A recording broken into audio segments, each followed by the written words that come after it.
Avui us porto un llibre de Navona, d'una col·lecció que té que és meravellosa.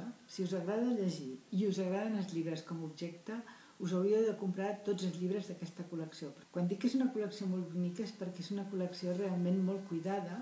És una col·lecció, ja ho veieu, fins i tot té per marcar les pàgines, té un marcador, té la tapa és de tapa dura, que ja no se'n veuen, de llibres així, i és una edició molt, molt, molt acurada. En aquesta col·lecció hi trobareu més llibres d'aquest tipus, que són llibres clàssics recuperats. Aquest es diu El nadó del mar secret i és escrit per William Cottswinkle i és un llibre molt dur, però a la vegada molt tendre, molt poètic, però també molt agut. Ho té tot.